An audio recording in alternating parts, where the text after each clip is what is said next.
Baka nga ito,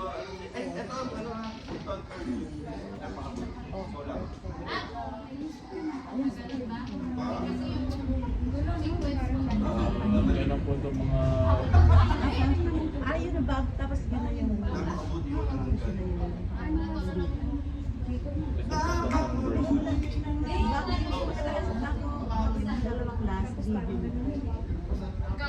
Ito pong tatlong nilagay natin sa sunflower.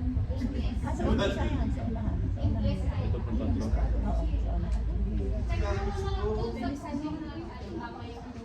So, First Peter po, itong apat na verse. And then, itong first point nyo, first verse po. Last Corinthians, First Corinthians po. First Corinthians 2:16 na yan. Yung muna, John 14:26. Yan, yun na yun. Tapos, sunod yung First Corinthians 2:16. Yan, at pagkatakot niya.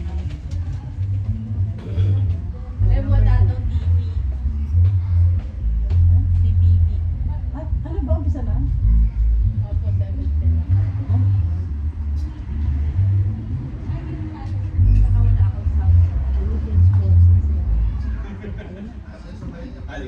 Last point, as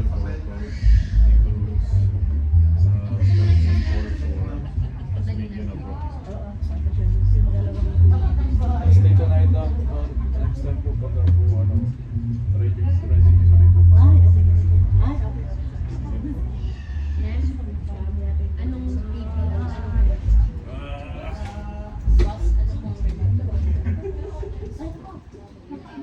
TV?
Alright, check. 1, 2, 3, let's worship right now. Sige po, tayo mong lahat ay tumayo. At tayo naiiyaan po ang bawat isa na muli ay tayo magpuri at magsalamat. At higit sa lahat tayo po isasamba sa ating Diyos. Amen? Amen. This is our second night ng Tarrying Night. So, purihin ang Panginoon. At ang bawat isa po ay narito. Man na mga tao wala na wala. I hope na maka-join sila sa atin. Sige po, let me read some word of God po. Sa Joshua chapter 1 verse 9, sabi dito, tandaan mo ang piling ko. Magpakatatag ka at lakasan mo ang iyong loob. Huwag kang matatakot at mawawalan ng pag-asa. Sapagkat ako si Yahweh na iyong Diyos ay kasama mo saan ka man pumunta. Amen?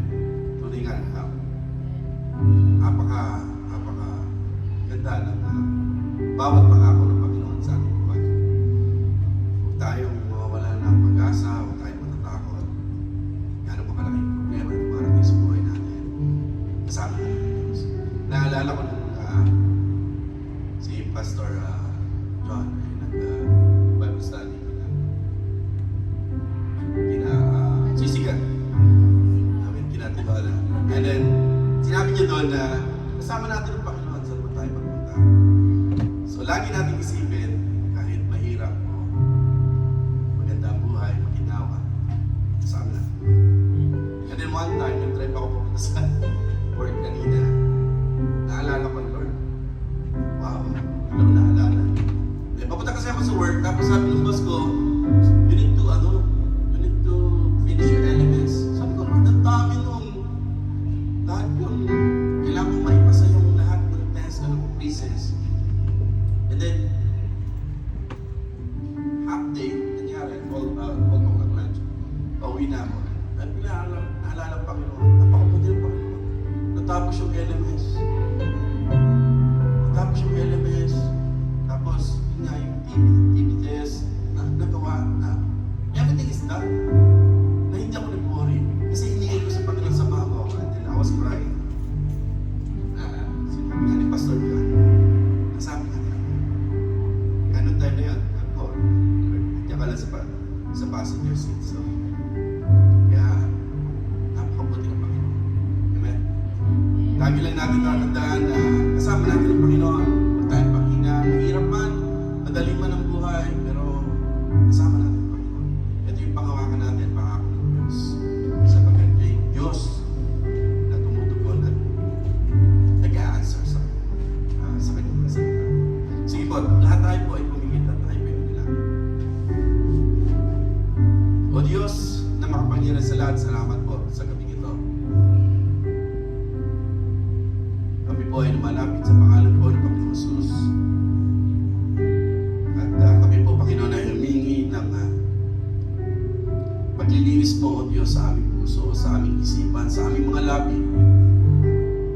Dumadalangin kung saan, Panginoon, ay mapatawad kami sa aming mga pagkakasala at pagkukulang.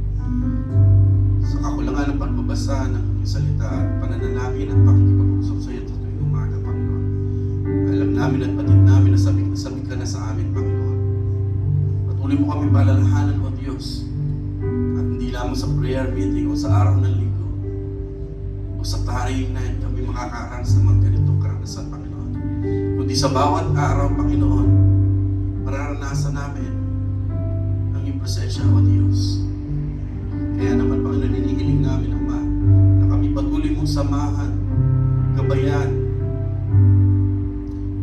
ang bawat aming ginagawa, Panginoon, sa aming buhay. At lalo po sa oras na ito, kung saan kami po ay magpupuri, magpapasalamat, magtataas ng dakilang pangalan, Ama. Sa lahat ng kabutihan mo, O Diyos, tataas ka namin, O God. Kaya salamat po, O Diyos, sa gabing ito at dalangin po namin ang iba pa po namin kasama, O Diyos, na wala pa rito. Idakong po ang kanilang mga paa sa lugar mo. Paalala mo sa kanila kung gaano kahalaga prayer meeting, Panginoon, na nakabibigay ng kalakasan, ng buhay, kasiyahan, kagalangan, kakontentuhan, biyaya, pagpapala, lahat ng bagay nito, Panginoon, ay pinuprovide mo sa amin. Kaya salamat po, O Diyos. Kayo po ang aming papupurihan, masasalamatan sa tayong pangalan ni Jesus. Lahat po ay masabi ng amin.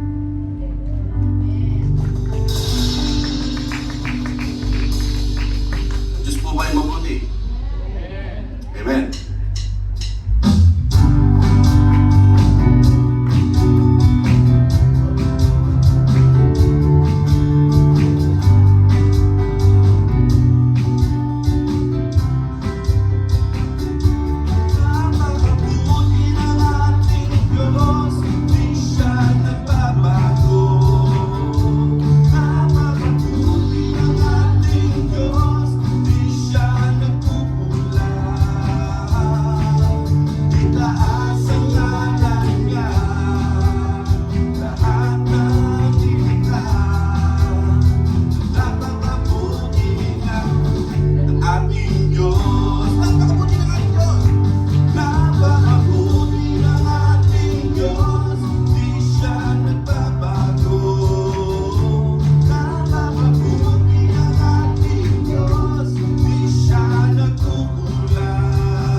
binigay niya yun, kahit sa isa, the best pa talaga.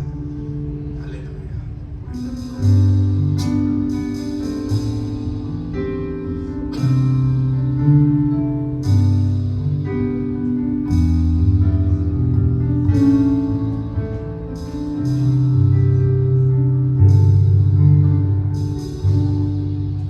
Nais ko ika'y maranasan, kilos ko'y aking inaasahan, pagkat sa'yo ko lang natagpuan ang tunay na kagalakan.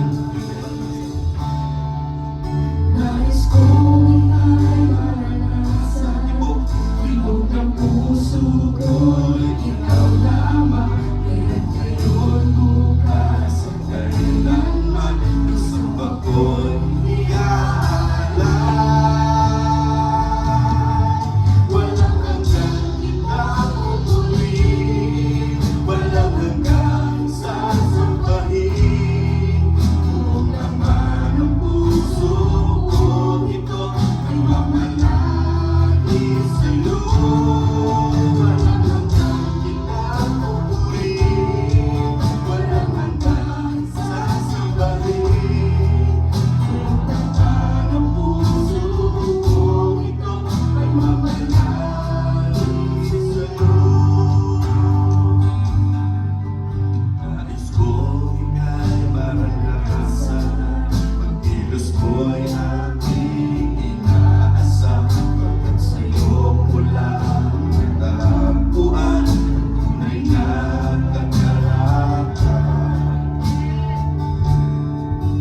Nais ko ika'y maranasan, puso ko'y ikaw lamang, ngayon, bukas, kailanman, sa pagko'y iaalay. Walang hanggang kita pupurihin, walang hanggang sasambahin. Buong laman ng puso ko, ito ay mamalagi sa'yo. Walang hanggang kita pupurihin, walang hanggang sasambahin. Buong laman ng puso ko, ito ay mamalagi sa'yo. Walang hanggang kita pupurihin, walang hanggang sasambahin. Buong laman ng puso ko, ito ay mamalagi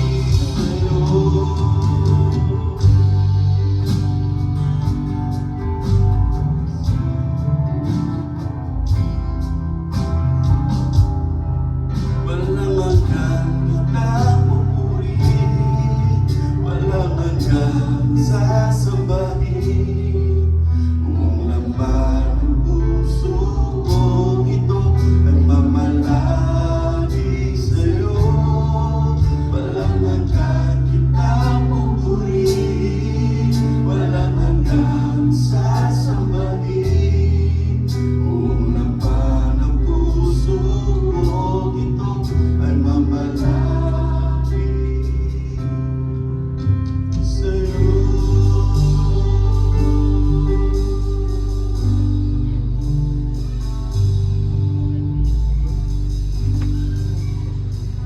Hallelujah. Wala na tayong ibang Diyos na papupurihan at sasambahin kundi siya lamang. Ang Diyos na lumikha, ang Diyos na nagbigay ng buhay, ang Diyos na makapangyarihan, ang Diyos na gumagabay sa atin sa araw-araw, ang Diyos na gumagawa ng himala, ang Diyos na nagresolba ng ating mga problema sa ating buhay. Ikaw lamang, Panginoon. Hallelujah, Jesus.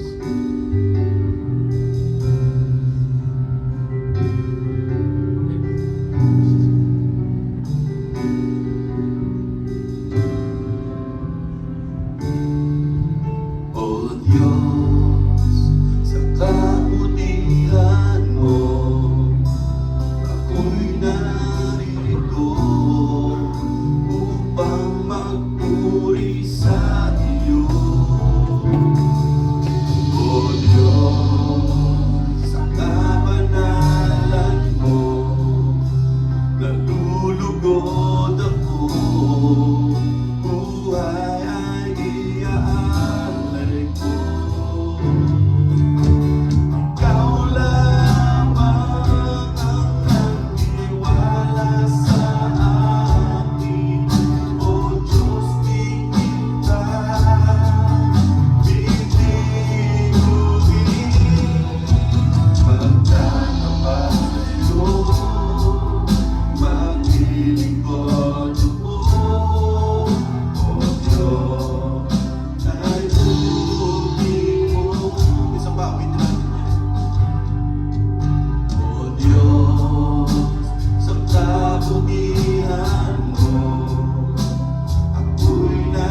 Kaya Lord, claim all these praises and worship to your name, O God. Tanggapin mo, Panginoon, ang aming alay, Panginoon. Ang aming handog, O God. Salamat po, O Diyos, sa iyong pag-ibig, sa iyong kapangyarihan, sa iyong presensya na siyang aming naranasan, O God. Salamat. Ito po ang aming dalangin sa pangalan ng Jesus. Amen. Amen.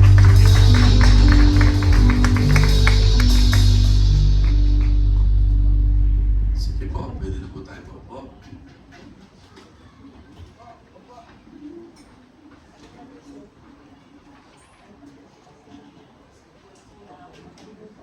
So wala tayong online, meron? Meron? Kuya?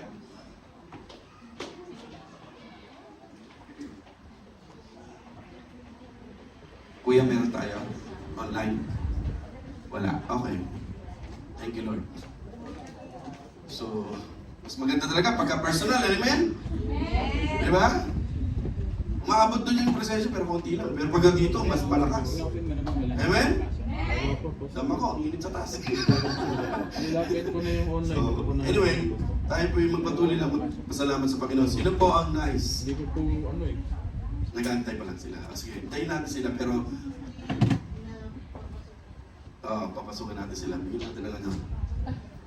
So habang tayo nag-iintay, sino pong gusto magbigay ng papuri at pasasalamat sa Panginoon? Amen. Yung Mari H. Yung parang kahapon, wala eh. Sige. More! Give him a chance. Hello!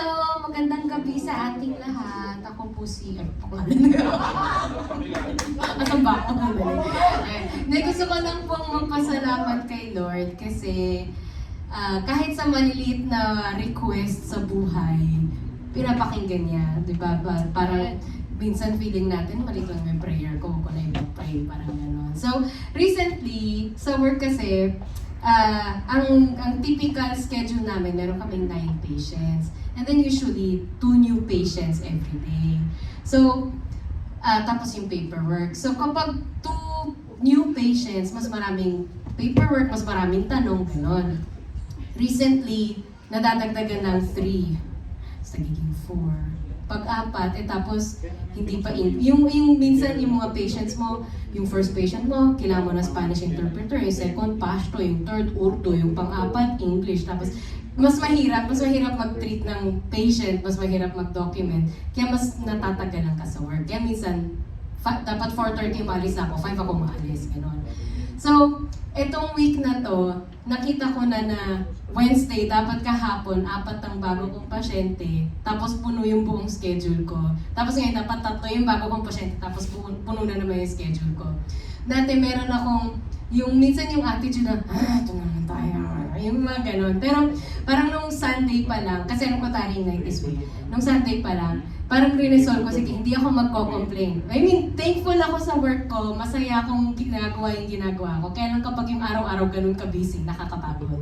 Kaya kahapon pagod ako. Pero pinagpe-pray ko lang kay Lord. Parang ayokong mag-complain kasi yung mga kasama ko, parang meron yung bukas na naman, bukas tato na naman yung ganun yung mga That minsan, nagigilty ako minsan, napapaganon ako. Pero this week, re-resolve ko na, hindi ako magaganon. Thank you, Lord. Ito yung schedule ko. Hindi ko alam kung lahat sila pupunta. Sana may mag-cancel. or yung hindi naman yung masyadong mahirap yung araw. Ganon. So, kahapon, thank you, Lord, kasi may mga patients akong nakalimutan yung appointment, may nag-cancel, tapos, maaga ako nakaalis ng work. Maaga ako nakarating dito, mga 6:20 yata, parang gano'n. So, thank you, Lord. Tapos, eto na naman, yung kagabi, tinitignan ko yung schedule ko for today. Ito na naman, puno pa rin yung schedule ko. Pagpasok ko kanina, yung 1, 2, 3, 5 lang yata naging pasyente ko ngayong araw na to. Tapos, maaga pa ako nakaalis ng work. Sabi ko kila Pastor John at saka kila Kuya Ryan kahapon, baka malate ako ng Thursday night kasi wala akong pasok bukas. Tapos, kung may remaining paperwork ako, sa Monday ko tatapusin. Monday, half day lang din ako kasi susunduin namin sila, mami. So, kailangan matapos ko lahat ngayon. So, thank you, Lord, dahil lahat natapos ko by 5 o'clock. Yes! Ayun. So, thank you, Lord, dahil kahit yung mga ganung maliliit na request, sinasagot niya. Again, hindi sa ayaw kung ginagawa yung ginagawa ko, pero yung mga request lang na yun. Tapos yung mga kasama ko, lahat parang napapansin ko sa work, the more you complain, parang mas mabigat yung schedule mo. Kaya ako, hindi na lang magko-complain. Ako na mag-complain. Thank you Lord sa work ko. Ayan. Ayan lang po. Amen. No complaint! No complaint! More! Dugtong ako yung yung isang gabi yun, yung about prayer. Yung isang gabi yung about prayer. Ay, ikaw! Yeah, yung nalalangin niya yung coworker niya. Naalala ko yung pasyente namin. Kasi yung pasyente namin, matanda na, 93. Tapos may anak siya, yung pasyente niya, dialysis din. Tapos yung asawa niya, mas matanda sa kanya, naunang namatay. Tapos itong 93, na barog yung mukha sa banyo. Kasi gusto niya mag-bathroom. Tinutulak yung water, hindi umusod. Siya ang umusod. So, ayan. So, ubi siya. Ubi talaga. So, usap-usapan sa clinic, yung matandang yun, 93 years old, American, pamatay na. Ano eh, naka-gurney na siya eh, dinadala sa clinic. Wala, yung medic, yung gurney chair, yung pahiga. Yeah. So, sabi na, napunta ko sa nurse. Nilapitan niya yung pasyente dahil doon, kinukarik namin sa machine. Biglang sinabi ng nurse namin na, oh, don't worry, Mark will pray for you. Bakit? So, yung chance na yun, tinig chance ko, talagang kahit maraming nakatingin na pasyente, on the spot, pinag-pray namin. Kasi uro-uro, nakamatay na kasi. Yung anak ganun din, dialysis, naka-gurney. Bukat be the glory, yung pong pasyente, nag-wheelchair, tapos ngayon, hindi na nag-wheelchair, naglalakad na mag-isa ulit. To God be the glory, kasi the power of prayer, kahit sabihin mong hindi posible, pero posible kasi naniwala ka na ang Panginoon nagagawa sa buhay niya. Sa totoo lang po, naglalakad po yung pasyente, yung Mama Shirley. At tuloy pa rin yung dialysis niya. Kabutihan mo ng Panginoon. Nauna pa yung asawa niya sa kanya, pero to God be the glory, from early, tapos wheelchair, tapos wala nang walker. Wala na, lalakad din siya, tanya yung anak niya, hindi. Ganun po kabuti ang Panginoon kapag tayo lalong lumalapit at lalong nagpapagkapit. Talaga naman tayo gagamitin ng Panginoon. Amen. Kapakasarap ng pakiramdam pagka ikaw na yung nagpe-pray. Amen? Di ba? Kahit sabihin mo alam sa atin, sige Brad, kung mag-pray, oh! Sige po tayo manalangin. Pero andun ang Panginoon, kasama natin ang Diyos. Di ba? Tinan mo na kapag-open ng Bible study, oh. Di ba? Patuloy tayo lumapit sa Panginoon. Sino pa po? Huwag po tayong mahiya. Tayo na lang tayo. Tayo na lang. May Zoom na. Tanong mo ko okay. May Zoom na. Ha? Zoom. As online? Oh, meron. Sige. Hindi. Sige po. I-recognize. Sino yun? Sila batchmate yun. Yeah, sila... Ano lasasyon? Ano? Ano lasasyon? Lalapas talaga mo tayo. Wala yung salamin ko. Sige, Kayla na lang. Mas mabili pa sa akin. Kayla? Joko lang. Kailan kayo magpapakita?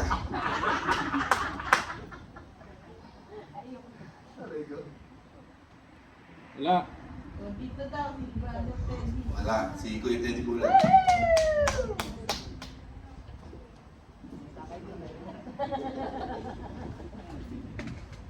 Magandang gabi po sa inyo lahat. Yung dedication natin, first of all, gusto kong magpasalamat sa Panginoon. Nandito na po tayo, ay tingin sa kanyang kabutihan at sa kanyang pong pagmamahal at kanyang pagmamahal ng aking asawa. Wala si Gusto. Kaya may entry, wala po sa pastor ko. Take it back, take it back. Joke lang po. Yung ano natin, yung devotion natin kanina, binabasa ko. Pero I really like it a lot. Yung sa Isaiah 55, no? Tapos sabi niya, verse 6, 7, 8, and 9, Basahin ko na lang sandali po, no? Seek ye the Lord while he may be found, call ye upon him while he is near. 7, sabi niya, let the wicked forsake his way, and the unrighteous man his thought, and let him return unto the Lord. And he will have mercy upon him, and our God, for he will abundantly pardon. Yung sa verse 7, sabi ko, ako talaga kinakausap ng Panginoon, ano? Kasi hindi ko pa kilala ng Panginoon.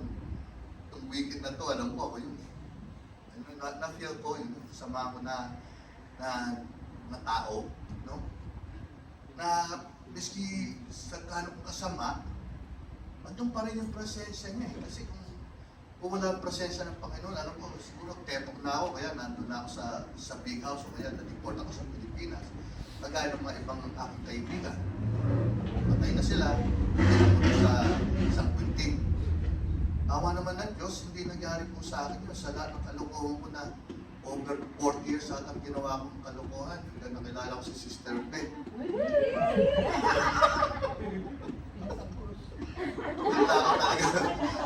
Doon lang ako binago ng Panginoon. Okay? Doon ako binago ng Panginoon. So, you know, yun talaga yung mercy niya talaga, it's very abundant. It belongs to everybody that will seek Him. Yan ang naranasan ko dito sa first even na narrate ko na, nagkaroon pa lalo ng rema sa akin buhay. So sa 8, sabi niya, for my thoughts are not your thoughts, neither your way is not my way, said the Lord. Kasi yung way natin, di ba, palaging way natin, palagi. O kaya highway, yun yung mabilis tayo eh. Hindi palagi yung way ni Lord. Yung way ni Lord sa akin nun, second chance lang. You know? Kailangan mauna yung gusto kong gawin. Miski nanay, tatay ko, sino mang nasa harap ko. Miski yung una kong asawa, gusto ko yung aking ang masusunod. Nag-surrender lang ako talaga yung aking pangatlo. For, sa 9, sabi niya, tuloy, ano? Sabi niya, for the heaven is higher than the earth, so is my way higher than your way, and my thoughts than your thoughts. Ngayon, natututo na ako na pag ang will ni Lord kailangan, has to be my will, kailangan yung thoughts niya, has to be my thoughts. Younger generation like you had some fellow over there. Yung mga wala pang tumatagal ng 30 years sa may asawa. Makinig kayo sa Panginoon kung gusto yung tumagal talaga. Remember this, it's not greener on the other side, you know, of life. Miski sino pang kasama mo, miski masaya ka, nandiyan sa loob, may Porsche ka na, meron ka pa namang Ferrari, tatlo bahay mo, 7 garahe, ha? You have that big mansion, right? How many times did you drive the car? 7 times a week? You can only drive a car 1 time a day. You're not gonna go home, chase another car, go out again para magpayabang ka lang. Ang Panginoon, alam ka talaga lahat. Kailangan mo, miski bulok ang kotse, pumunta sa point A to point B, pareho na ng takbo ng Ferrari, no? Because it's gonna get you to the same place. As a matter of fact, when you have a Ferrari, you're gonna spend more money because you gotta waste more gas, more, paying for the car and insurance. Eh kung bulok yung kotse mo, wow! Makakadating ka sa point A to point B, and not only that, yung insurance mo, liability na lang. Come on, you guys know that. Sino bayan ng kotse dito? Ayan. You know what? Diba? So that's the way it works. But anyway, I just wanna pasalamat talaga sa kabutihan ng ating Panginoon. Because He's always there for us, no matter what talaga. Yung testimony nga si Rebecca, kaya kahapon talagang totoo yung mga sinabi niya. Palagi ang Panginoon kasama natin. Ano pa mangyayari sa ating buhay? Ako rin ang papasalamat dahil nandiyan pa yung asawa ko, hindi ako iniiwanan. Tawag ko sa lahat. Alright, back to the online. Kayla?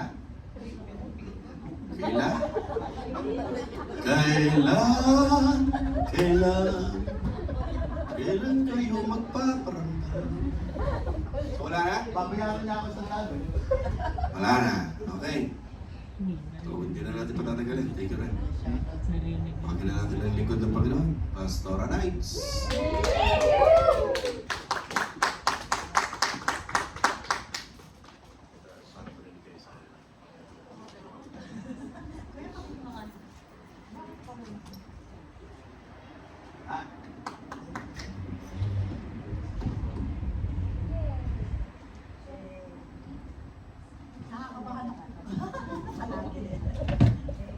lagi tayong kinakabahan kasi hindi tayo nag-realize sa sarili natin kakayanan. Wala tayong kakayanan eh. Pero si Lord ang kakayanan natin.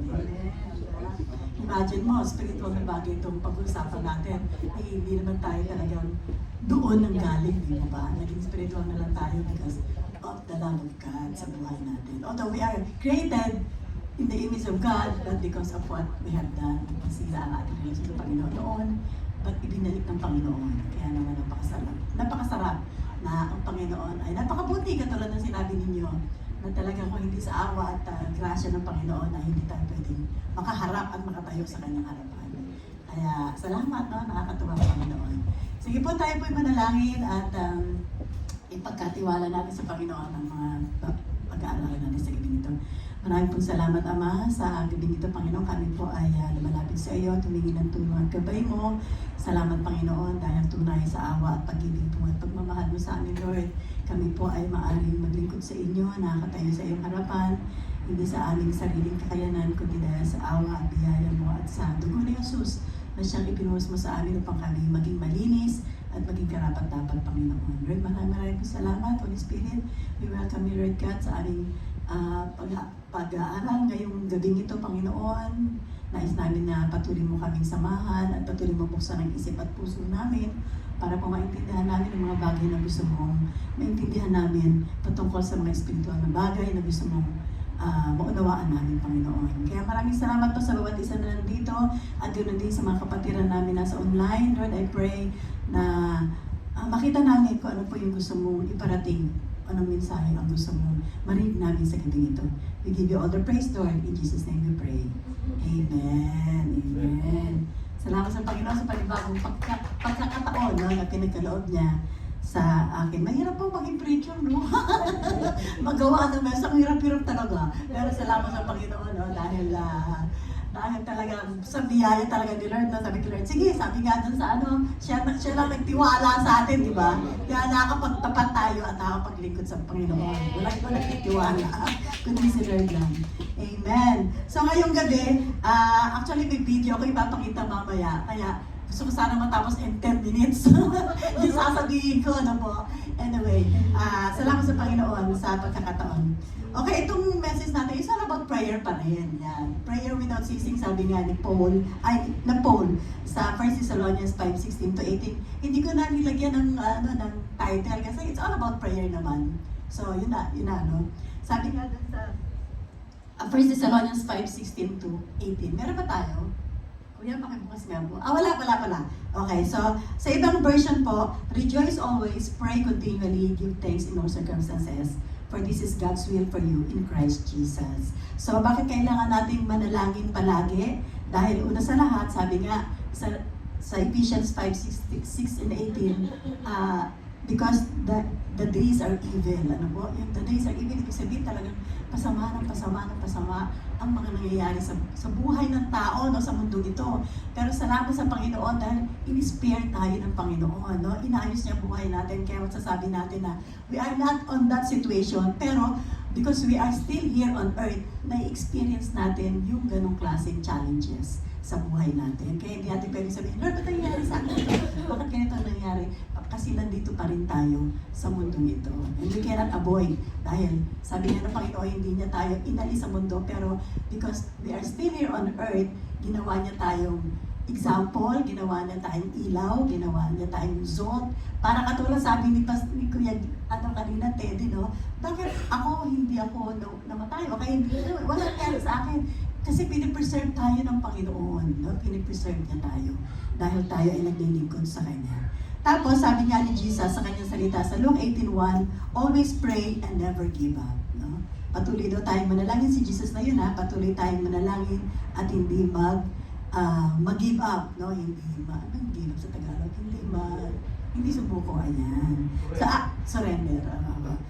So, bali, ang pinaka-talagang verse natin, na pag-wala natin ng panahon, ay sa 1 Peter 4:7. So, hilingin ko si Kuya na open niya sa 1 yun. Sabi po sa 1 Peter 4:7, the end of all things is near, therefore be alert and of sober mind so that you may pray. So, yun pa ang ating pag-usapan ngayong gabi nito. Siyempre, of course, sabi nga doon, the end of things is near. Hindi naman sinasabing the end of things, pero yung parang sinasabi ng Lord na halos lahat na ng plinano ng Panginoon ay halos nangyari na. No? At halos papunta na tayo doon sa end of things, no? Na sinasabi ng Panginoon. Kasi nung nag-umpisa, nung tayo, si Adan at si Eva ay nagkasala, at gumawa siya ng paraan, at sinabi niya na siya ay darating, dumating siya, at sinabi niya na siya ay mamamatay sa krus, siya ay namatay sa krus, at siya ay nabuhay na muli, at siya ay babalik. No? So, ibig sabihin, almost all of the prophecy ng Panginoon ay halos natutupad na at matutupad. No? Kaya sabi niya, the end of all things is near. Nandito na. So, anong dapat daw natin gawin? Sabi ganun, therefore be alert and sober, and have a parang ganun, of sober mind so that you may pray. Okay. So, mga kapatid, alam natin na sa panahon natin, sabi ganun, it is time that yung panahon natin, it's a time that can raise fear and uncertainty because of the constant change, no? Ang dami-dami mga changes. We live in a complex, interconnected, and rapidly evolving world characterized by technological advancements. We are witnessing a digital revolution and the rise of artificial intelligence. Mga kapatid, doon, nung bata-bata pa ako siguro, ay ilang taon ako noon, pinapanood ko pa yung AI eh. Alam niyo yung AI, may gano'n yung ET. Di ba? Ewan ko napanood niyo. Noon pa yun, parang 1980s, no? 1980s. Sabi ko, bigla na lang, nagawa ng tao na magkaroon ng artificial intelligence sa panahon natin. Kaya kung babasahin natin ang salita ng Panginoon, totoo ang salita ng Panginoon. Because sabi niya sa Revelation ba yun, o sa 1 John or 1 Peter na at the end times, the knowledge of men will increase more. So hindi natin alam yung sinasabi, will increase more, how much yung pag-increase na yun. At nakikita natin, no? Sabihin ko nga, sino bang gawa niya artificial intelligence na yan? Tapos nung nag-research ako, 1956 pa pala yan. No? Na ginawa nila, 1956 pa, hindi pa halos ako buhay. Kasi 1967 ako eh. Ibig sabihin, diba? Ibig sabihin, ang mga panahon na yun, ang tao talagang nag-evolve, no? Ang kanyang pag-iisip, no? Na hindi niya naiisip na because we are created in the image of God, kasama yun, no? Nagpuproduce ang tao. Pero ang nangyayari kasi, dahil wala sila sa Panginoon, no? Na, parang naiiba, no? Ang kanilang pag-evolve ng kanilang mind, no? Okay, so ngayon, pero kahit na nasa ganun tayong sitwasyon ng buhay natin, sabi ng Panginoon, but it is also a time to remember the enduring, hinihingal ako, the enduring promise of God's love and the hope we have in Christ and a desire to understand God's plan for us. Ayan. So kahit na po ganun na nangyari sa ating buhay, no, na nakikita natin na may advancement, pero at the same time, sabi ganun, mayroong environmental challenges. Di ba nakita natin maraming earthquakes, maraming floods, no, maraming fire, di ba? Hindi na natin halos mabilang. Kasi talagang, kumbaga yung period of difference nila, parang dati siguro ganito pa ang lawak. Ngayon pa ganun eh, pag ganun-ganun. Hanggang, di ba, paunti-unti na lang. So, sabi kasi sa Biblia, sa Matthew 24, 6-7, sige kuya, ayan. Kaya nga sabi niya, you will hear of wars and rumors of wars, but see to it that you are not alarmed. Such things must happen, but the end is still to come. Nation will rise against nation, and kingdom against kingdom. There will be famines and earthquakes in various places. So, makikita natin na the fulfillment of the prophecy of the Lord is already here. Kaya nga yung constant change na sinasabi, no? The world is constantly changing due to natural processes and human actions requiring adaptability and resilience. So, minsan wala tayong magawa, no? Ang bilis ng mga pangyayari. Parang ang bilis ng advancement, no? Para bang kailangan mag-adapt ka kaagad. Kailangan sundan mo, otherwise malilate ka, mahuhuli ka. Naalala ko nung wala pa tayo, yung mga cellphone natin parang ganun-ganun pa, di ba? Ngayon ang cellphone natin, ano na eh. Oo, ganun, di ba? Dati merong malaking ganun, di ba? Pag nagbabago, parang, naku, ayaw yan. Nag-resist tayo kasi ang hirap na aralin yan. Pero ngayon meron ka ng cellphone, gusto mo pa advance. Di ba? Para yung kasama ko sa trabaho, naku, meron palang bago ngayon. Kaya lang magpalit ako ng cellphone ko kasi may bago na naman. Pero bago nangyari yun, nagre-resist tayo kasi ayaw natin ng changes. Pero wala tayong magawa. Kundi sundan ang changes. Kasi nga, otherwise, hindi tayo makakasabay. Di po ba? Ang hirap, no? Kaya yung mga doktor sa doon sa Napa, halos yung ibang maedad ng mga doktor, nagre-resign na sila. Kasi sabi nila, ay, ang hirap pala ng itong bagong technology na to, hindi ako maka-adapt. Ang hirap, nahihirapan sila. And so, ang ginawa na lang nila, since marami naman silang vacation, marami naman silang na-obtain na-connect na ng mga ganun-ganun, sabi nila, mag-resign na lang, mag-ano ako, mag-retire na. So, nag-retire na silang lahat. Anyway, so mga bata na ngayon ang mga nandun sa Napa, halos hindi ko na halos kilala. Anyway, pero tapos sabi pa sa 2 Timothy 2, tingnan natin yan, 2 Timothy 3:2. So, kahit may mga may advancement pa, sabi doon, people will be lovers of themselves, lovers of money, boastful, proud, abusive, disobedient to their parents, ungrateful, and unholy. So, kahit may advancement, meron din parang disadvantage, no? Sa mga nangyayari sa panahon natin ngayon. At minsan, makikita natin na ang nagiging parang recipient, no, nung ganitong sitwasyon ay ang mga susunod na generation. So, di ba? Kasi nakikita natin, naku, tulad ng isang araw, sabi ko kay Keke, kasi alam mo, talagang hindi maiwasan, sabihin ko na, kasi may tattoo, no? May tattoo, sabi ko, ate, hindi na kumain tattoo mo sa, yun sa ato. Sabi niya, sabi niya, baka i-critic mo lang ako, i-criticize mo lang ako pag nakita mo. Sabi ko, na lang muna, pag-pray na lang, talagang pag-pray na lang. Parang tayo na mga, sa edad natin, parang nag-resist tayo kasi wala tayo nun eh, diba? Hindi uso sa atin noong panahon. Ngayon parang sa kanila parang regular lang yun, na parang ganon. Kaya sabi ko, Lord, tulungan mo po kami. Kaya yun ganon ba? Anyway, kaya sabi nga dito ni Paul, diba? Sabi niya, meanwhile, what are the things we need to do or at least we must be aware of doing during these challenging times. So, kung babalik tayo sa verse, no? Verse, ano ba yung susunod na ate, kuya? 2 Corinthians 4:4 ba yan? Sige, kuya, paki-open mo nga po. Ayan. So, basahin ko lang. The God of this age has blinded the minds of unbelievers so that they cannot see the light of the gospel that displays the glory of Christ, who is the image of God. Kaya talaga napaka-importante yung prayer natin, no? Hindi lang sa ating mga sarili, kundi sa susunod na henerasyon, no? Susunod na mga anak-anak natin. Kasi nga, kahit nga alam natin na sila ay expose sa salita ng Panginoon, nandyan pa rin yung sabing influence of the enemy, influence of the world, no? Na kailangang i-cover sila ng dugo ng Panginoon ng Yesus. Panginoon, i-cover natin sila ng ating mga panalangin dahil hindi rin nila kakayanin kung gano'n, no? Hindi natin sila ipag-pray. Talaga is very, very important na sila ay ating maipanalangin. Kaya mamaya sabihin ko sa inyo yung isang na-discover ko sa bagay. Anyway, sabi nga doon, 2 Peter 1:10, kung wala tayo dyan. 2 Peter 1:10, therefore, my brethren, be the more diligent, thus to make your calling and election sure. For if you do these things, you shall never fail. So, bilang mga anak ng Panginoon, kailangan sure na tayo na, bakit ba ako naging Christian? Ano bang dahilan? Hindi lang tayo naging Christian para makinig na salita ng Panginoon, tapos uwi na. Hindi ganun. Meron tayong dapat na gawin, no? Meron tayong gagawin. Tapos sa Matthew 5:13-16, be the salt and light in the world, sabi ni Jesus. It means to positively influence and illuminate the world with your actions and character. Kaya maganda yung mga testimonies na natin, no? Nakapag-pray tayo sa mga tao.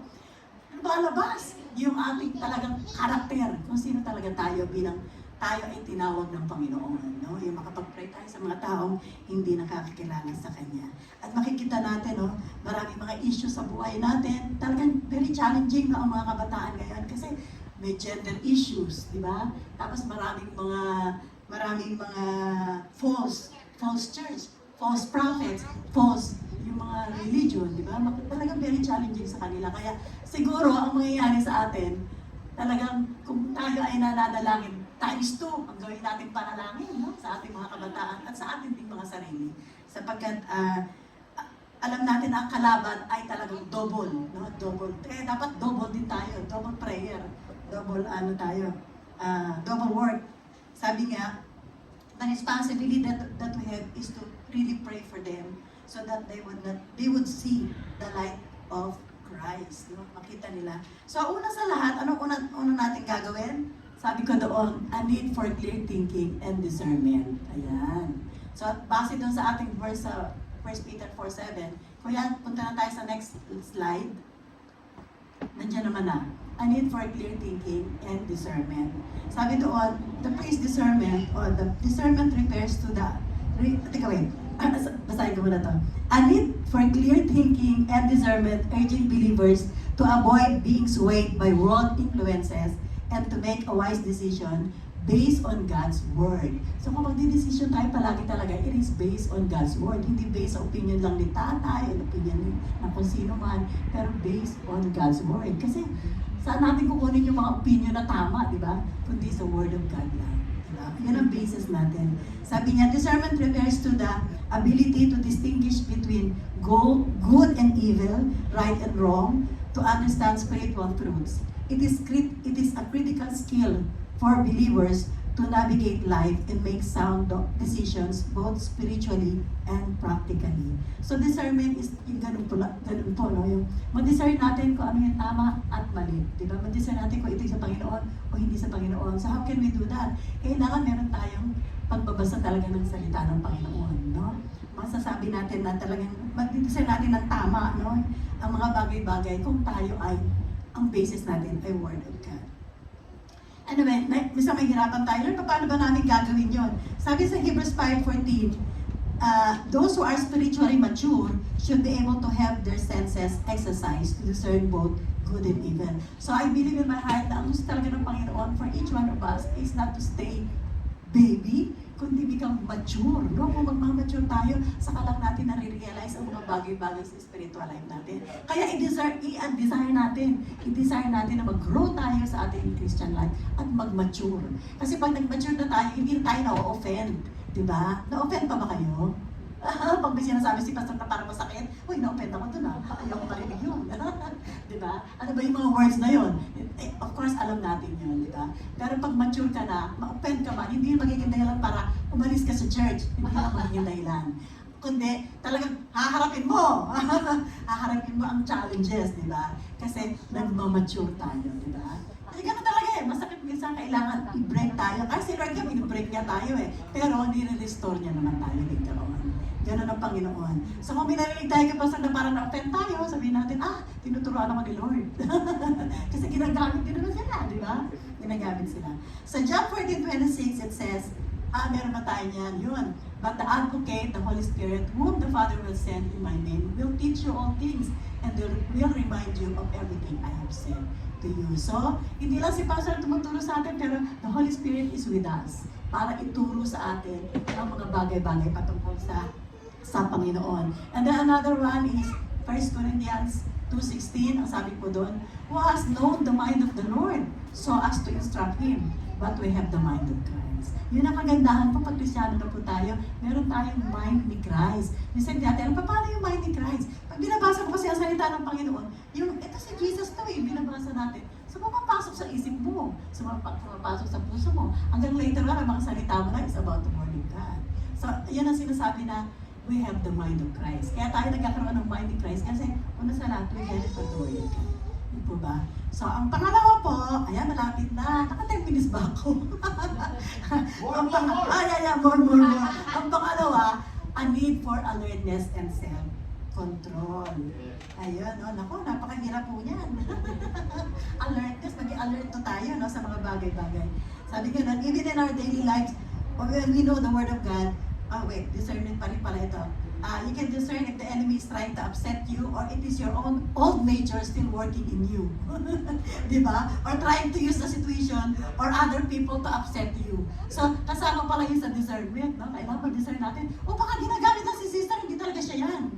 Inaasar ako eh. Bakit ka ba ganyan? Diba, hindi tayo nakafocus sa tao. Kundi, minsan ginagamit sila ng kalaban para tayo. Ma-upset, di ba?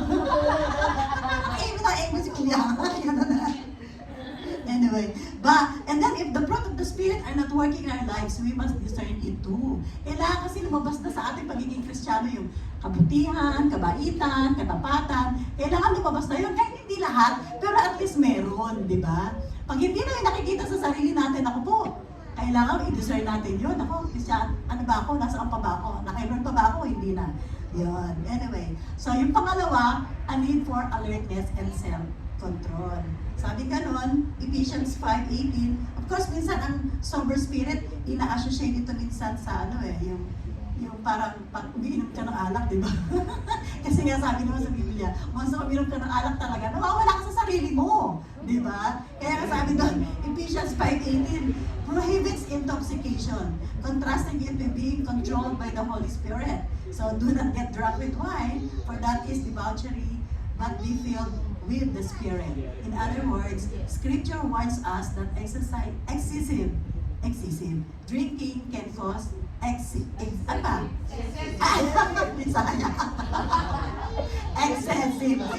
Lumalabas ang pagkaano ko, pagkainom kapatang excessive. Tama ba? Drinking can cause us to lose control of our minds and bodies. Tama, yung parang tank natin talaga nag-iba, no? Talaga lumalabas yung original. Okay. So, ibig sabihin, talagang kailangan daw sober mind tayo, meron tayong palaging maayos sa pag-iisip natin, alerto, control, di ba? Nakakontrol natin ang ating mga pag-iisip.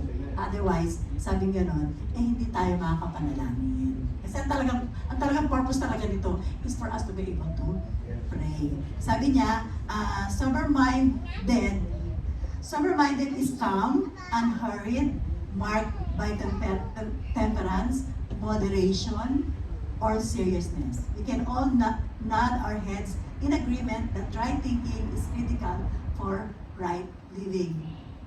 We can all mature around our thought life, but let's face it, it won't happen overnight. It will take daily focus and effort. Ayan, totoo yun, di po ba? Na parang magkaroon tayo ng calm mind, no? Yung sober mind. Talagang everyday pinapractice dapat natin yun. Everyday. Yung para bang, minsan sabi nga gano'n, kung you are praying for patience, ang mga sitwasyon sa buhay mo, bibigay niya yung parang ma-practice yung patience mo. Di ba? Exercise. Di ba? Hanggang later on, sabi mo, I can do it. Yeah, kaya ko na. Kaya ko na. Hindi ka mo, di ba? Kasi nga, na-practice eh. Sobrang practice. Kaya sabi mo nga sa kapatid mo, kalma ka lang. Ano si Pastor? Kalma ka lang. Tapos, sabi nga ni Pastor kahapon, surrender it to your Gethsemane. Surrender it. Ibig sabihin talagang go back to your prayer room na manalangin tayo. Kaya nga minsan ako pag mga ganyan, ang talagang prayer ko, yung Philippians 4:6-7, sabi niya, do not be anxious about anything. Ganon, nandiyan na ba? Oh, yeah, next slide po, please. Yan. Do not be anxious about anything, but in every situation, by prayer and petition, with thanksgiving, present your request to God, no? Kailangan matutunan natin na palaging i-present. Kasi minsan pag nag-worry tayo, nagagawa agad tayo ng mga paraan, no? Anong paraan ang gagawin natin. Pero sabi ko, huwag ka mag-alala. Huwag ka mag-alala, kundi ang gawin mo ay manalangin ka. Ipanalangin mo yun sa Panginoon. Hindi ba kaya ni Lord na ang sitwasyon mo ay maayos? Kaya niya naman yun. Pero hinihintay lang niya tayo na lumapit. At sabi natin, Lord, ito po ang sitwasyon ko ngayong panahon na to. Diba? At nag-worry ako tungkol dito. Pero I give it to you with thanksgiving in my heart that you will do it and you can help me. You can help me in my situation. Amen. So okay, and then sabi nga doon, meron pa pala. Sige kuya, and the peace of God which transcends all understanding will guard your hearts and your minds in Christ Jesus. Okay, so meron tayong una, sabi ganoon, sa ating, the end of all things is near, therefore be a sound judgment and a sober spirit, and have a sober spirit for the purpose of prayer. So yung pangatlong nga po ito, ayan, prayer is the crucial response to the end of time. So, yun prayer talaga ang kailangan natin. Sabi nga doon ng isang quote, let's go, next slide po yan. Sabi niya, prayer is not a spare wheel that one pulls out when one is in trouble. It's a steering wheel that keeps us on the right path through the curves of life. No? Maraming curves ang life eh. Pero pag prayer, i-direct tayo. Pag nanalangin tayo, i-direct tayo sa tamang lugar. Ayan, di ba? Okay? So ngayon, sabi din sa ibang mga verses din, 1 Peter 1:13, therefore preparing your minds for action and being sober-minded, set your hope fully on the grace that will be brought to you at the revelation of Jesus Christ. 1 Peter 5:8, be sober-minded, be watchful, your adversary, the devil, prowls around like a roaring lion, seeking someone to devour. 1 Thessalonians 5:6, so that let us not be like others who are asleep, but let us be awake and sober, di ba? Sabi ganun, let us not be sleeping, no? Hindi tayo dapat natutulog. Yung sinasabi ditong tulog, ito yung tulog na tulog, physically, kundi tutulog tayo spiritually. Yung parang, oh, hindi ka na halos nakapagbasa ng Bible mo, hindi ka na nag-pray, hindi ka na nagpag-fellowship, natutulog tayo noon, yung ganong klase. Kailangan magising tayo. Kailangan gawin natin yung basics, no, ng Christian life. Yung manalangin, magbasa ng Bible, tapos mag-pray, mag-pray na, hindi na kaya, mag-fellowship. Yun, yung mga basic needs na kailangan ng isang Christian para siya ay lumago sa kanyang buhay Kristiyano. Kahit nga sa mga mag-asawa, sabi gano'n, 1 Peter 3:7, husbands, in the same way, be considerate as you live with your wives and treat them with respect, diba? As the weaker partner. And as ears with you at the gracious gift of life, so that nothing will hinder your prayers. Kapag ang mag-asawa pala hindi nagkakaintindihan, ako may hindrance sa kanilang panalangin. So, importante po, no? Importante na importante na ang mag-asawa ay palaging bate. bate kayo. Kaya kami ni Jimmy inaaway ko siya. Sabi ka, bati na tayo, hindi ako makapag-pray. Kasi pag galit ako sa kanya, hindi ako makapag-pray. Di ba? Kaya bati tayo para makapag-pray ako. Bate. Okay. Yan, ito. Anyway, sabi ko na, ano ba mga concerns natin sa ating panalangin? Of course, family, di ba? Children natin. Yan ang mga concerns natin. Kailangan sa maaari at iba pang mga concerns. Pero alam niyo po ba, since anyway tayo ay nasa digital world, sabi gano'n, meron isang nanay, no, nag-challenge niya itong si ChatGPT. Ewan ko nabasa na ano niyo sa YouTube niya. Sabi niya gano'n, ChatGPT, halimbawa, ikaw ay devil, sabi niya gano'n. Sabi niya gano'n na, how would you destroy the minds of the next generations without them even knowing it? Sabi niya gano'n. Challenge niya alam mo yung ChatGPT, alam niyo yun, di ba? Yung artificial intelligence, di ba? Na nagsasabi ng mga iniisip na parang tao na siya, pero actually siya ay isang machine, di po ba? Alam mo po ba ang sabi niya, no? Ito ang response niya, oh. If I were the devil, sabi niya, I wouldn't come with violence. I'd come with convenience. Sabi niya, oh, give everything they wanted and give everything they needed. I'd make them feel connected, but completely alone, endlessly entertained, but quietly empty. Sabi niya, I blur the lines between the truth and opinion until nothing meant anything. Sabi niya gano'n. I teach them to chase dopamine. Alam mo yung dopamine? Yes. Yung pang ng isip natin, ma-addict ka, na kumbaga parang maano ka sa isip mo, di po ba? Sabi niya, I would, asan pa ako? I teach them to chase dopamine, not purpose, to worship self, but dislike who they are. I wouldn't destroy them with war. I destroy them with apathy. Ano yung apathy? Boredom, laziness, unconcern. Ganun ang sabi niya. I keep them distracted, numb, and scrolling. Always scrolling.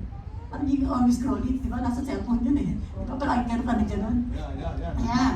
Kaya, siguro hindi natin ibang mga kapatiran na ayaw na nila ng Facebook. Dopamine, D-O-P-A. D. Ano sabi ko? Dopamine. Dopamine, yung addiction yun, addiction. Na magnanang din ang mind mo magnanang. Tapos sabi niya, I dismantle the family by redefining it. Make fathers optional, mothers exhausted, and children confused. Sabi ng GPT, I'd hand them a phone before they could speak in full sentences, and I watch their minds rot or decay, slowly and sweetly, silently. And the most brilliant thing is, they never knew it was me. They call it freedom. So makikita mo yung evil, di ba? Yung evil. Si ChatGPT pa lang ang nagsasabi noon, how much more ang kalaban na ang gagawa. Di ba? Talagang dinidestroy niya ang generation. Makikita naman natin, di ba? Dinidestroy niya ang mga generation, ang next generation. Pero huwag kayong mag-alala mga kapatid. May solution tayo dyan. Sabi nga, pag nasa Panginoon tayo, may solution. There is hope. Pero sabi nga nun, yung sinabi ni GPT na yan, this is an emergency 911. No, bakit? For the next generation, they need to hear the word of God so that they will not be deteriorated or decayed. Otherwise, ganun ang mangyayari, no? Sa mga next generation. The word of God will preserve their lives. So alam naman natin, kaya natin-preserve ang buhay natin is because of the word of God.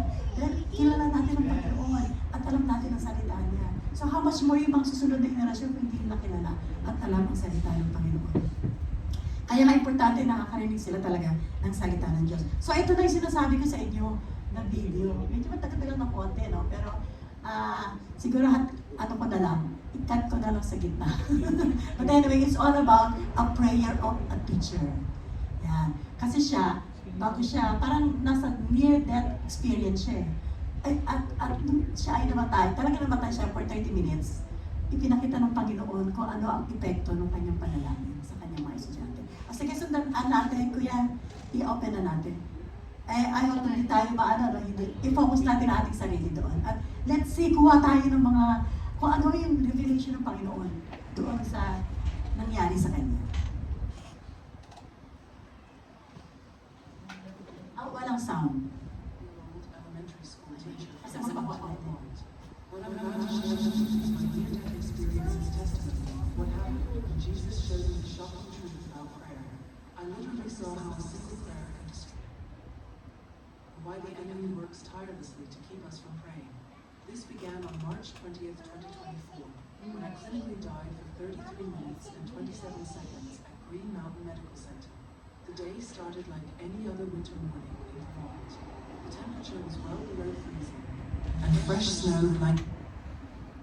Just finished my morning class with my third graders and was heading to teacher's lounge for lunch.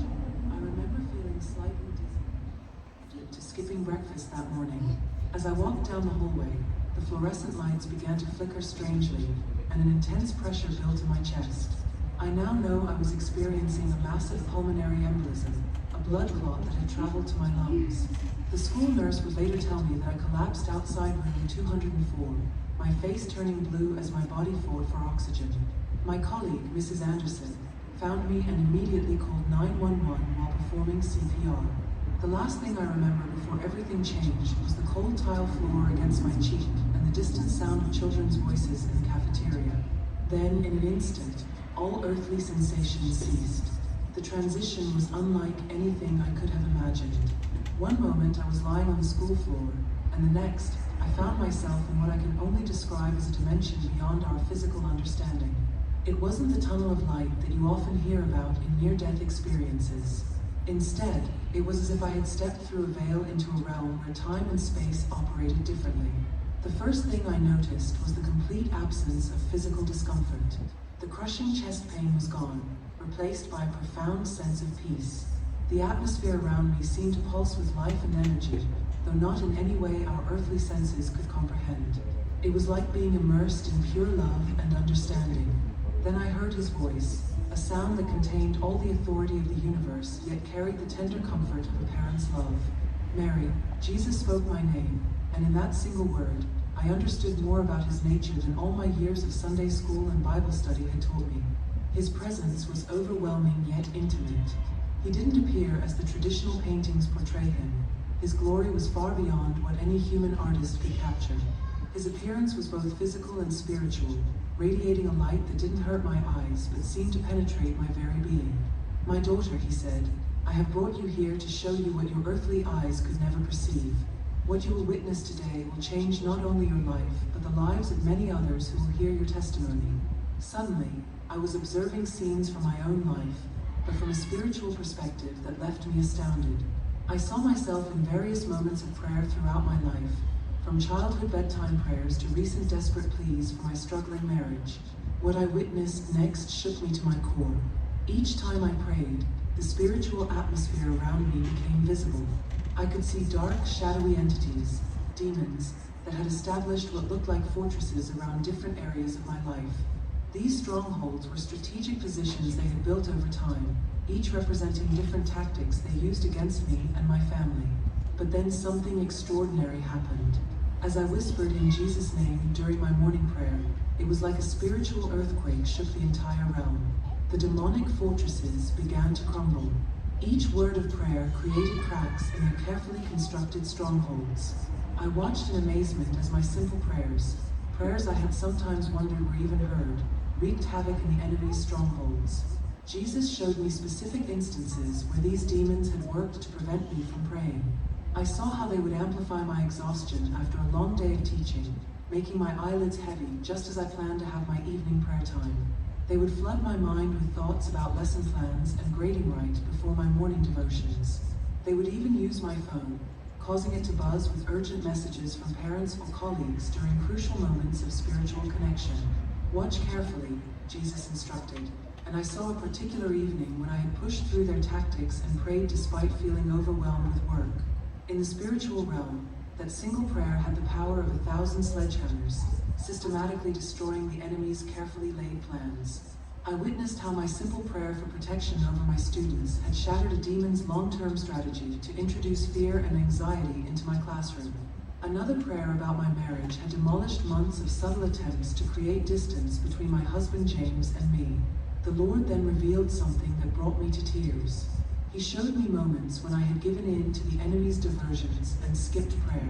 But instead of condemnation, I saw Jesus waiting patiently, like a teacher who knows their student will eventually understand the lesson. His love never diminished. He simply waited, knowing that eventually I would return to prayer. Mary, Jesus said, prayer is not just words spoken into the air.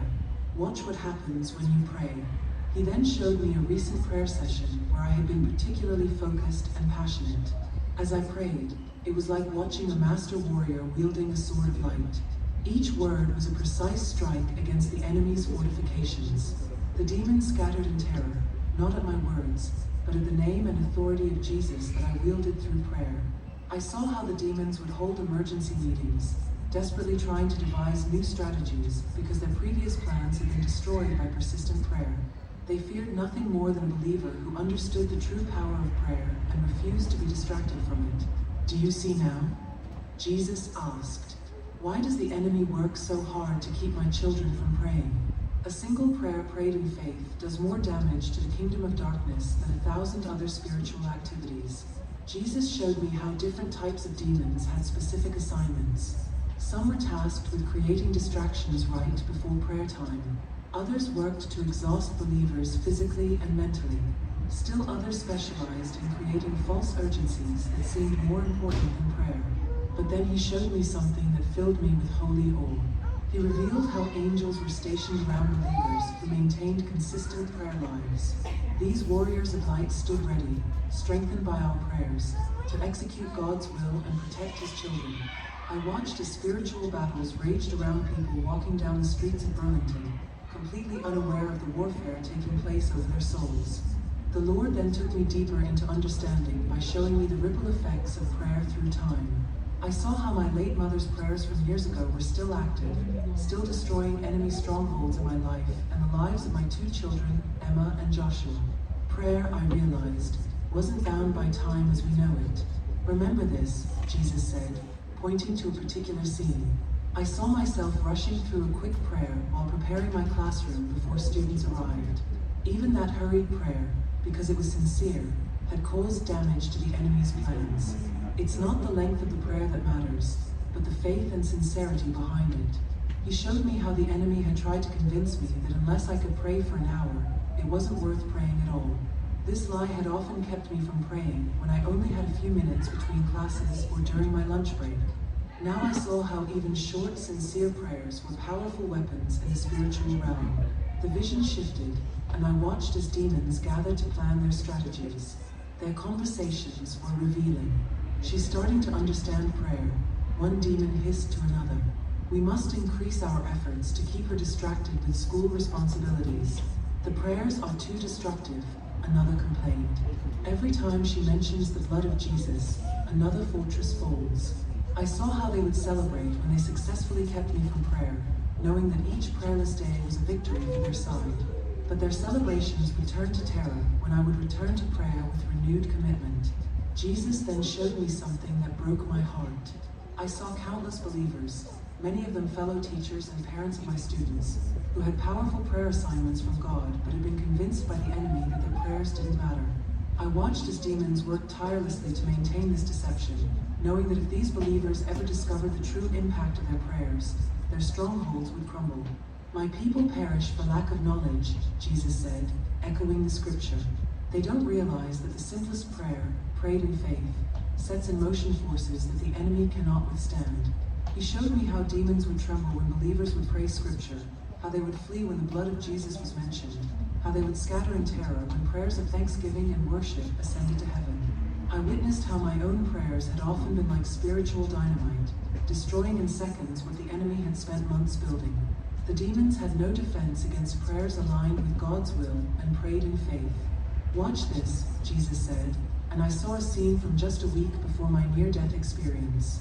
I had been praying for one of my struggling students, Tommy, who was dealing with severe anxiety. In the spiritual realm, I saw how that prayer had destroyed multiple demonic strongholds of fear and worry that had been carefully constructed around him. The Lord showed me how the enemy had tried to convince me that my prayers weren't working because Tommy still showed signs of anxiety. But in the spiritual realm, those prayers were causing massive damage to the enemy's plans, creating breakthroughs that would become visible in due time. I saw how prayers of forgiveness were particularly devastating to demonic strongholds. When I had prayed to forgive a colleague who had spoken badly about me to the principal, entire networks of demonic fortifications crumbled instantly. The demons had been counting on my harbored resentment to maintain their position, and my prayer of forgiveness had ruined their plans. Jesus then revealed something that amazed me, how prayers across generations connected. I saw my prayers joining with those of my mother and grandmother, creating a powerful spiritual heritage that the enemy found particularly difficult to overcome. These generational prayers created a protective canopy over our family line that demons could not penetrate. This is why the enemy fights so hard against family prayer, Jesus explained. He knows that when families pray together, his power to divide and destroy is severely limited. I watched scenes where my family had prayed together, even briefly before meals or bedtime. Each of these prayers had strengthened the spiritual protection around our home and relationships. The Lord then showed me how corporate prayer in schools and churches created spiritual fortresses that the enemy could not breach. When believers prayed together in unity, their prayers created an impenetrable spiritual defense system that demons had to avoid entirely. But notice, Jesus said, pointing to another scene, what happens when prayer decreases in community. I watched as reduced prayer allowed demons to establish small footholds that grew into strongholds over time.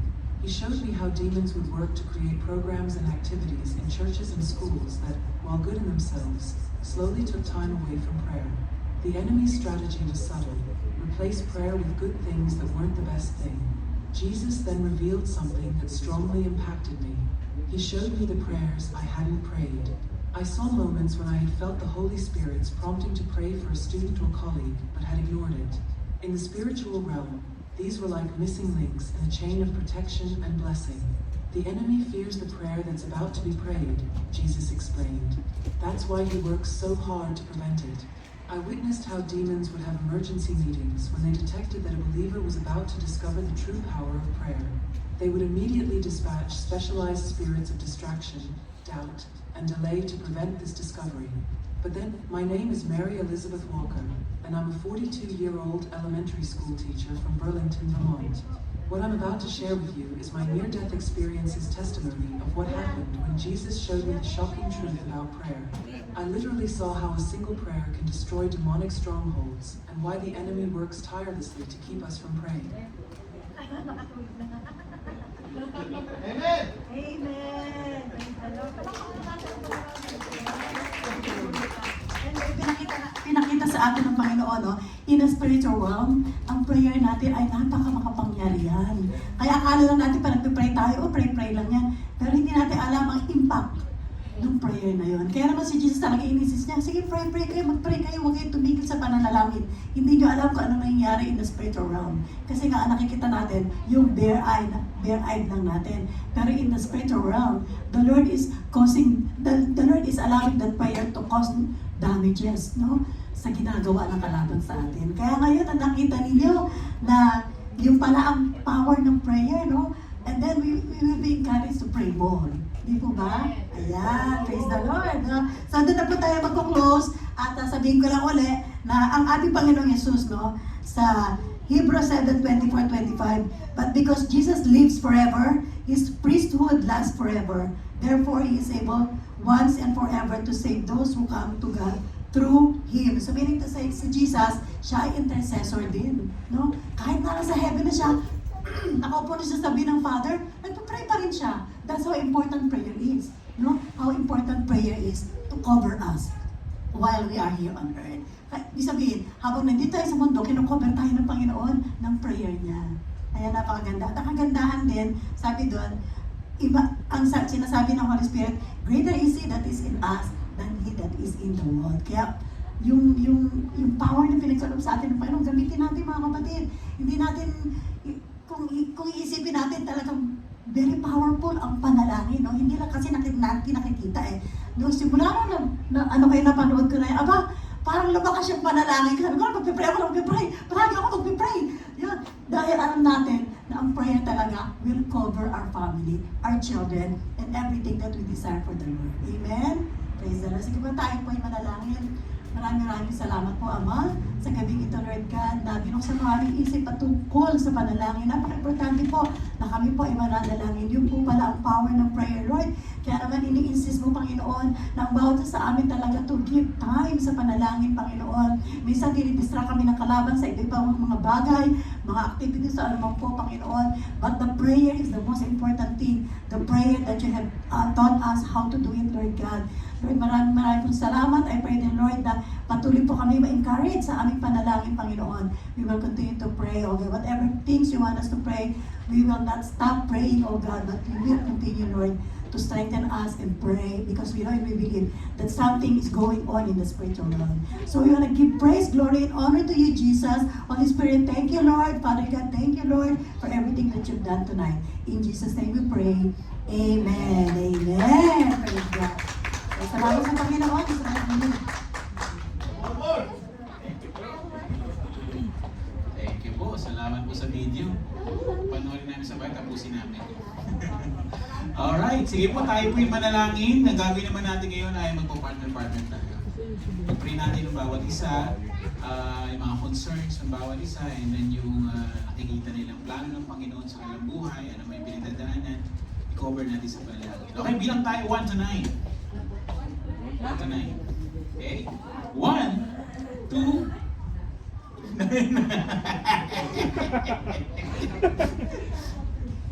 1 to 9. 1, 2, 3, 4. 4 po kayo.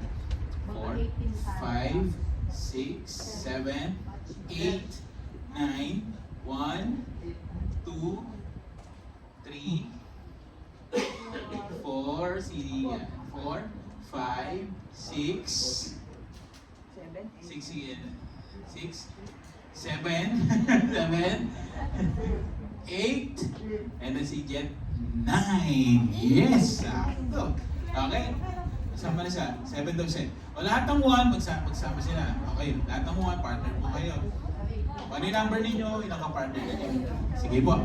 Panalangin po natin na kahit pa paano maging personal, at the same time maging may courage natin kapatid natin, i-cover natin sa panalangin. Natataranta ang Diablo pag nagpipray tayo. Ayan, partner lang. Kayo po tuloy, saka pa kayo man. Ayan. Sige. Sino ba partner? Wala ko number 10 pa. Kayo dalawang pipray. 1 to 9. Sino yung bag ko? Ako! Ayun. O, groupings na. Sino na yung number ka? 8 po. 8. May 8. Pag-ignite to groupings. Online? Meron ba